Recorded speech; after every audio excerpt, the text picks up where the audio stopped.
सावन में देवघर जाना है, भोले बाबा को जलवा चढ़ाना है। असो सावन में देवघर जाना है, भोले बाबा को जलवा चढ़ाना है। नशा में डोलना है, बम बम बोलना है, नशा में डोलना है, बम बम बोलना है। सूरती क्यों मल रहा है? अरे क्या करे बम, कोई कमवा तो नहीं दिख रहा है। बे उठिए, बाबा के मंदिर दिख रहा है, चलिए चलिए।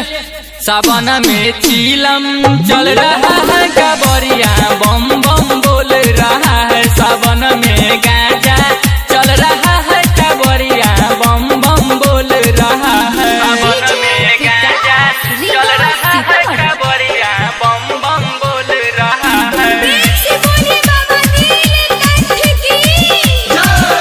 सावन में गांजा चल रहा है, कांवरिया बम बम बोल रहा है।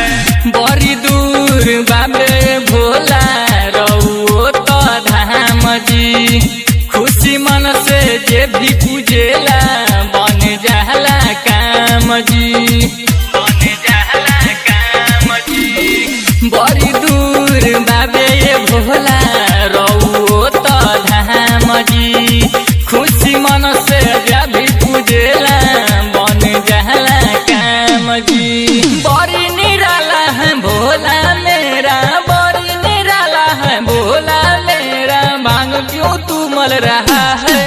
अरे गांजा कहाँ से लाए बम, भांगी तो है। अरे लीजिए लीजिए, हमारे पास है ना, दीजिए। सावन में चीलम चल रहा है, कांवरिया बम बम बोल रहा है। सावन में गांजा चल रहा है, कांवरिया बम बम बोल रहा है। सावन में गांजा चल रहा है, कांवरिया बम बम बोल रहा है। बम बम बोल रहा है। सावन में गांजा चल रहा है, कांवरिया बम बम बोल रहा है। रिम झिम बरसता दे सावन के बदरिया जी, राजा यादव बनल बाबा राउर कांवरिया जी, राउर कांवरिया जी। रिम झिम बरसता दे सावन के बदरिया जी, राजा यादव बनल बाबा राउर कांवरिया जी।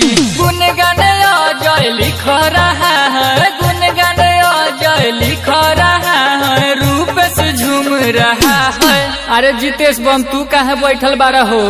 अरे का करी राजा बम, पाँव में छाला पड़ गया है। सावन में चीलम चल रहा है, कांवरिया बम बम बोल रहा है। सावन में गांजा चल रहा है, कांवरिया बम बम बोल रहा है। असो सावन में देवघर जाना है, भोले बाबा को जलवा चढ़ाना है। नशा में डोलना है, बम बम बोलना है, नशा में डोलना है, बम बम बोलना है। सूरती क्यों मल रहा है? अरे क्या करे बम, कोई कमवा तो नहीं दिख रहा है। बे उठिए, बाबा के मंदिर दिख रहा है, चलिए चलिए। सावन में चीलम चल रहा है, कांवरिया बम